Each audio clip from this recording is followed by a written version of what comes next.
जय माँ। आप सभी को माँ महामाया गौरी चैनल में स्वागत है। तो आज हम बात करेंगे भगवती देवी काली के बारे में, क्योंकि आगे है दीपावली, जिसके दिन काली की विशेषतः पूजा की जाती है, माता काली की। तो जानेंगे काली कौन है, काली को पूजा करना चाहिए या नहीं, गृहस्थों के लिए काली की पूजा करनी कितनी जरूरी है या फिर जरूरी ही नहीं है। तो चलिए पहले देख लीजिए भगवती के करुणामयी अक्षय को। तो जय माँ काली, चलते हैं काली के बारे में। काली के बारे में पता लगाने के लिए मैं जो भी शब्द मेरे मुंह से निकाल लूँगा शायद वो बहुत ही कम पड़ेगा। काली क्या है, काली क्यों है, काली किस लिए है, ये सब मैं नहीं पता, मैं जानता ही नहीं। मैं बस इतना जानता हूँ, काली सिर्फ एक माँ है। और बहुत सी गंदे लोग हुए जो बहुत सी युक्ति बांटते हैं कि बहुत तो शमशान आवासिनी है और उनके साथ भी वो बहुत क्रोधी है। तो हमको काली को की पूजा बंद कर देना चाहिए, घोरी के या फिर इस शांत तत्वों की जो पूजा की शुरुआत कर देनी चाहिए। तो उन लोगों के लिए स्पेशल भी बोल रहा हूँ। तो काली की पूजा तुम जो बोल रहे हो बंद कर देनी चाहिए, गौरी की पूजा शुरू कर देनी चाहिए।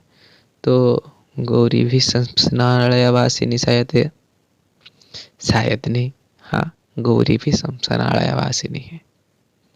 हम उसको अपना उनके स्तोत्र में नहीं बोलते, तो फिर वो क्या वहाँ पर वास नहीं करते? उनका पति जहाँ पर है वो वहीं पे रहेंगे। तो भगवान शिव हमेशा शमशान में ही रहते हैं, तो वो क्या वहाँ पर नहीं रहेंगे? और ये जो वैष्णव वैष्णव के चक्कर से अगर आप मतलब अगर आप निकल नहीं हो, अगर आप बोलोगे वो वैष्णव है वो वैष्णवी है, ये सारे का सारे फालतू की बात है। क्योंकि भगवान के पास तो कई वैष्णव वैष्णवी इस तरह के वार्ड उनके पास नहीं लगता, क्योंकि उनके पास कोई भी जात नहीं है। वो जात से सर्वोच्च है, वो सर्वोपरि है। उनके बारे में आप कुछ भी नहीं बोल सकते।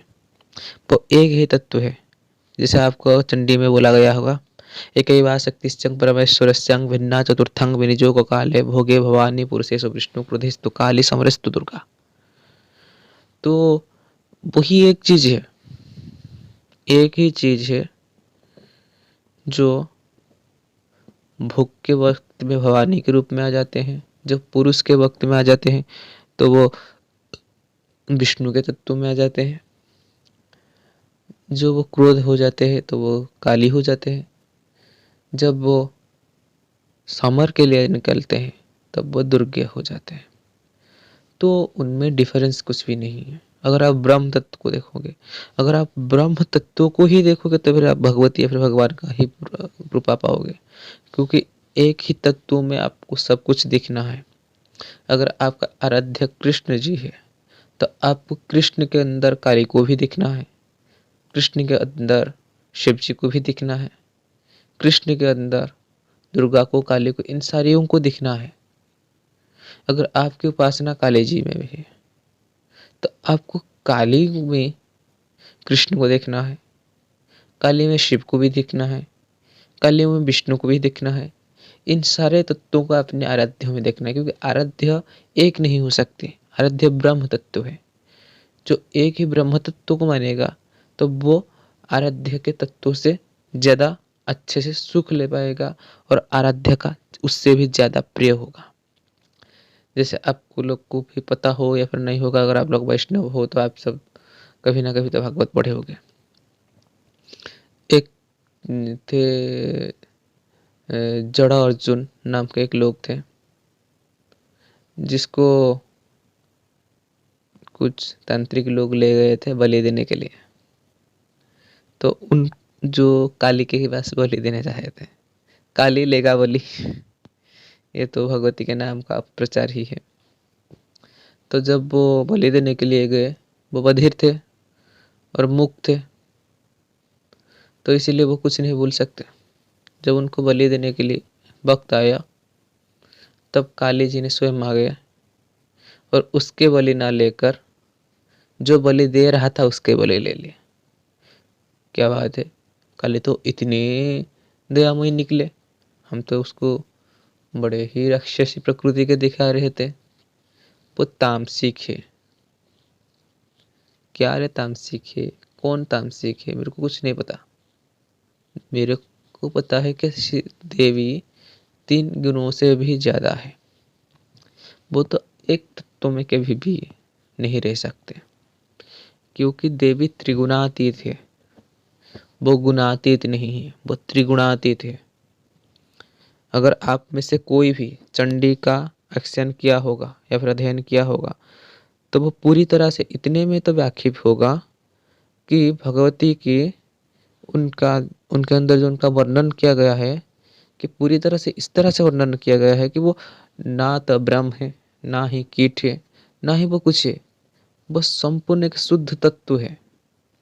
वो ही विष्णु है, वो ही शिव है, वही ब्रह्म है, वही मैं हूँ, वही आप है, वही इस चराचर पृथ्वी है, यह विश्व है। उनका कहीं पे भी अंत नहीं है।